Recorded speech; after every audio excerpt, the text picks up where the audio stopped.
They thought he was finally free. They thought the nightmare was over. But when Gi-hun turned away from that airplane and made the call, everything changed. That single moment, silent but powerful, flipped the entire meaning of Season 3. Fans celebrated too early.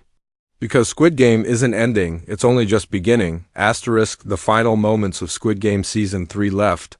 Millions of viewers stunned. After everything he went through watching people die, facing impossible choices, losing his own sense of identity, Gi-hun stands in front of a plane that was supposed to take him far away. A new life. A clean break. Instead, he turns around. But it's not just a twist. It's a message. Let's go step by step. We see Gi-hun walk through the airport calmly, dressed well, holding his ticket and passport. His red hair, still a visual reminder of the rebellion that started in Season 2, tells us that something inside him has changed forever. He reaches the boarding gate. He pulls out his phone and dials the same mysterious number that's been tied to the game since Season 1. Someone answers. The voice tells him to forget everything and board the plane. But Gi-hun doesn't listen. He pauses. Then he says, "I'm not a horse. I'm coming for you." And with that, he turns around and walks away. It's a callback to something many fans missed. In Season 1, the game runners referred to players as horses, tools to bet on. It was cold. It was cruel. And Gi-hun never forgot it. His final line is not just defiance, it's identity. He refuses to be controlled anymore. Visually, this scene is simple but rich in meaning. The camera doesn't cut sharply. It lingers. It lets the audience feel the weight of that decision. As Gi-hun turns around, the sound fades. The music grows heavier, almost like a warning. The director didn't want to shock us with noise. He wanted to show a man who is stepping back into darkness by choice, not because he has to, but because he must. Now think about this. The plane itself was a symbol of escape. All season long, Gi-hun has been tempted to run.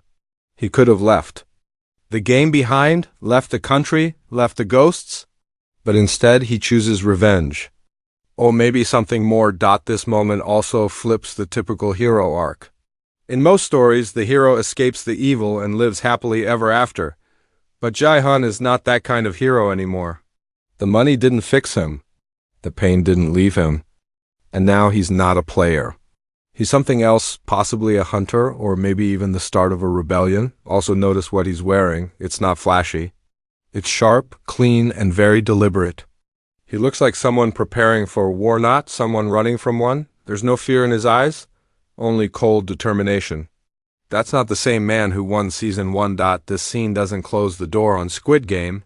It opens a much bigger one. It hints that the game is still alive, still running, and possibly more global than ever.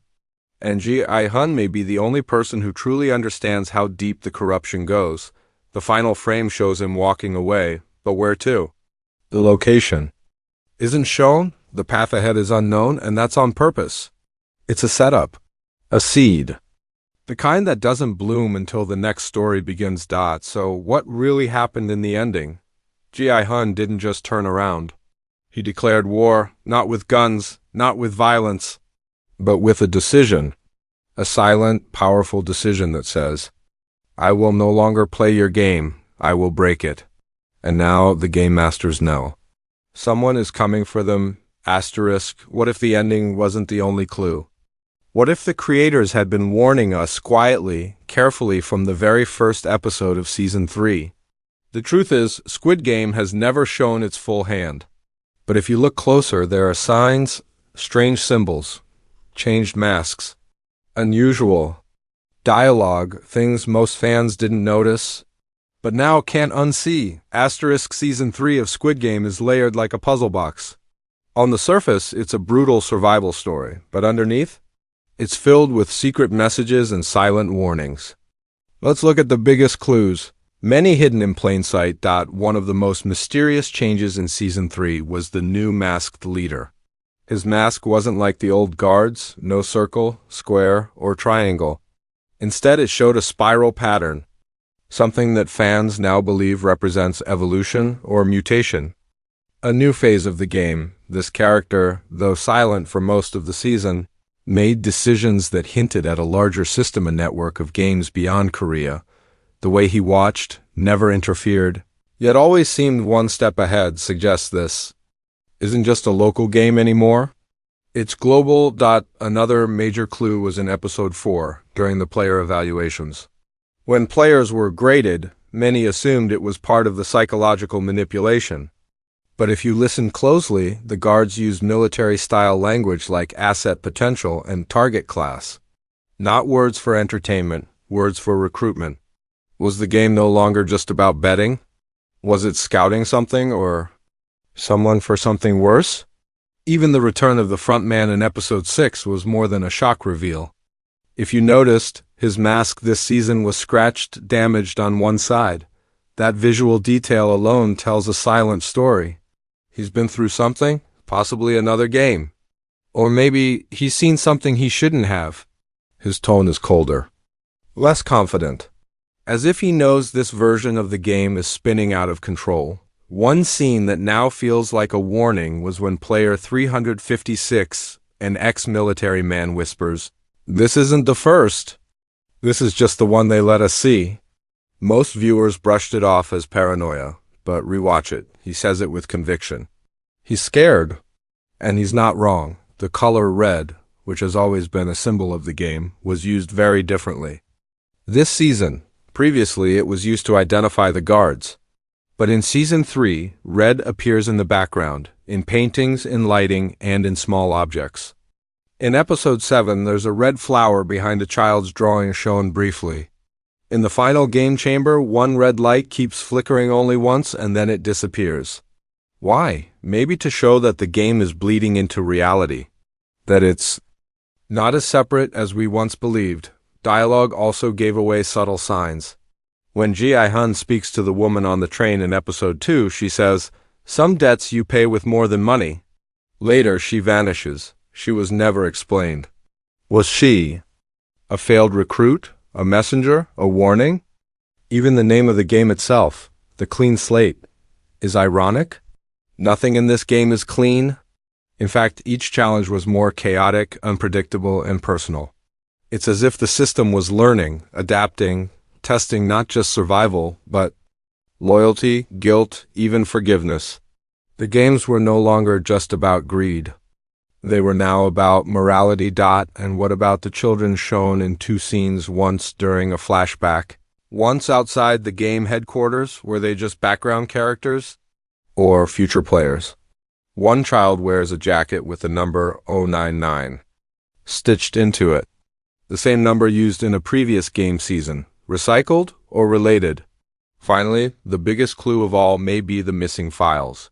In Episode 5, a guard secretly checks the game archive room. But Season 3's folder is half empty, not redacted, missing. Entire matches, entire players simply not recorded. It's clear, something is happening that even the game masters aren't documenting. Or worse, something they're hiding. All of this adds up to one thing: the game is changing. Season 3 isn't just another round, it's a mutation. A test inside a test. The rules aren't what they used to be. And Gi-hun isn't the only one trying to break them. Asterisk, it wasn't just a plot twist, it was a message. A message hidden beneath silence, pain, and blood. When Gi-hun turned away from that plane, it wasn't the end of his story, it was the beginning of something far more dangerous. Season 3's ending isn't about escape. It's about transformation. And if you missed the meaning, you missed the real point of Squid Game. Asterisk, let's look deeper beyond the twists, the betrayal, and the deaths. Season 3 didn't just end with Gi-hun walking away from freedom. It ended with a shift in purpose. A new path from survivor to hunter, from player to rebel, from victim to potential destroyer of the game itself. Gi-hun's transformation is the emotional core of the finale. At first glance, his decision not to board the plane seems irrational. He has the money, he has a second chance. He even has a daughter waiting. But the truth is, he's changed too much to go back. The game didn't just test him, it reshaped him, it broke him. And now, it has created something the game makers didn't expect. A man with nothing to lose who knows how their system works. The key line, "I'm not a horse," is a direct rejection of the system. In Season 1, the VIPs compared players to racehorses, objects to bet on. But now, Gi-hun isn't just refusing to run the track again, he's saying he's not part of the race at all anymore. That sentence is short but powerful. It flips the game's entire philosophy. Gi-hun is stepping out of their world and preparing to dismantle it. But this isn't just about revenge. It's about responsibility. Throughout Season 3, we saw Gi-hun struggle with guilt.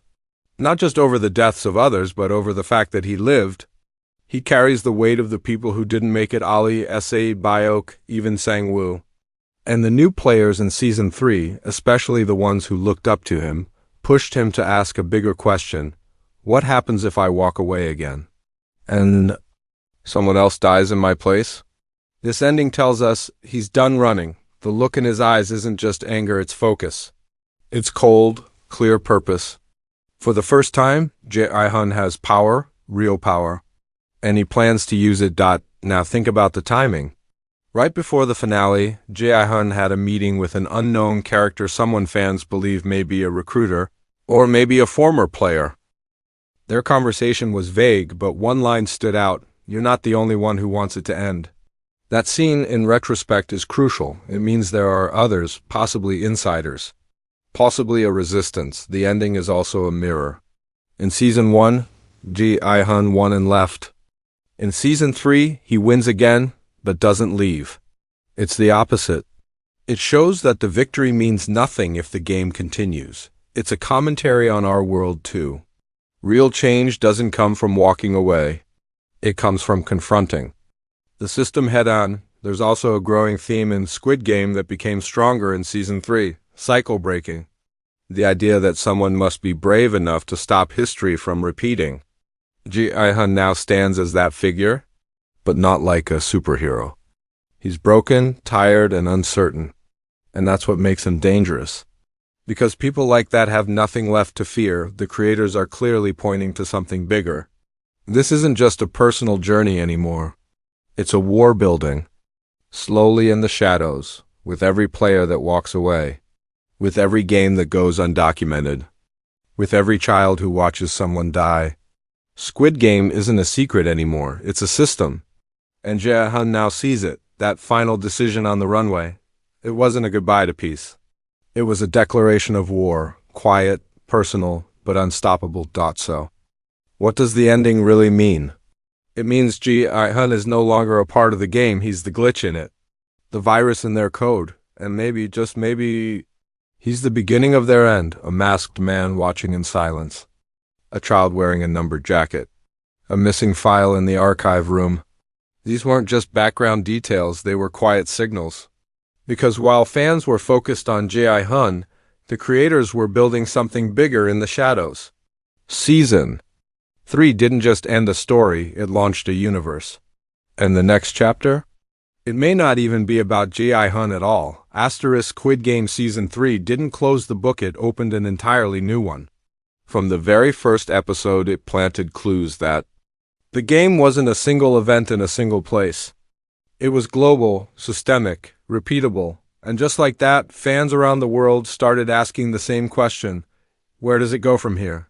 Let's start with the most obvious sign of a spin-off, the frontman. His appearance in Season 3 was limited, but significant. His mask was cracked, his orders were vague, and most importantly, his loyalty seemed shaken. He wasn't the cold, calculated leader from Season 2, he was quieter, more observant, possibly conflicted. In one silent scene, he watches a new group of players being selected and then looks away. Regret? Doubt? Or guilt? Either way, this opens the door to a frontman origin story. A spin-off that could explore how he became what he is and what he's willing to do next. Another major setup came from player 099's jacket, spotted on a child outside the game zone. That jacket is an Easter egg, but it could also be a key. A hint that future players are being conditioned long before they enter the arena. Could a spin-off follow younger recruits? Or players who were chosen and then disappeared? A prequel, exploring the early testing stages of the game, would give fans a whole new angle and explain how the organization became so powerful. Then there's the missing data in the archive room. One episode briefly showed a vault of game records, but half the files for Season 3 were gone. Not sealed, gone. What does that tell us? Something happened that wasn't supposed to. Something the game runners don't want anyone, even insiders, to see. That alone screams setup for a secret game one that ran in parallel but broke the rules. A spin-off could explore this lost event from a new character's point of view. Maybe someone who escaped. Maybe someone who helped others escape. Netflix has already hinted at international Squid Games during Season 2's finale.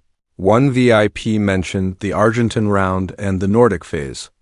It sounded like throwaway dialogue, but now, in the wake of Season 3, it feels more like a map. Imagine a spin-off set in Germany, Brazil, or even the United States. Different cultures, different values, different games, but all run by the same brutal logic. But here's the boldest theory of all. Gi-hun might not be the main character anymore. Season 3 transformed him into a symbol. He's the red thread connecting it all. But he may now become the myth, the ghost, the legend whispered about by new players. A spin-off could follow a whole new character, maybe a recruit turned spy, or someone who enters the game with a hidden agenda. And then there's the final voice Gi-hun speaks to on the phone. Calm, confident, and faceless. We never see who it is, but fans believe this isn't the same person from previous seasons. Some say it's a woman. Others believe it's an AI. Either way, it hints that a new mastermind is rising. A spin-off could center around that figure. Their rules. Their version of control. The beauty of Squid Game is that it's not just about survival. It's about the system behind survival. It's about what people will do when pushed to the edge. And as Season 3 showed us, it's no longer just one edge. It's a cliff with thousands of players standing at different corners of the world. So what's coming next? A prequel about the frontman? A global competition? A secret resistance forming inside the game itself? Whatever it is, one thing's clear: Squid Game isn't shrinking, it's expanding. And what started with one man playing for his life could soon become a war across continents.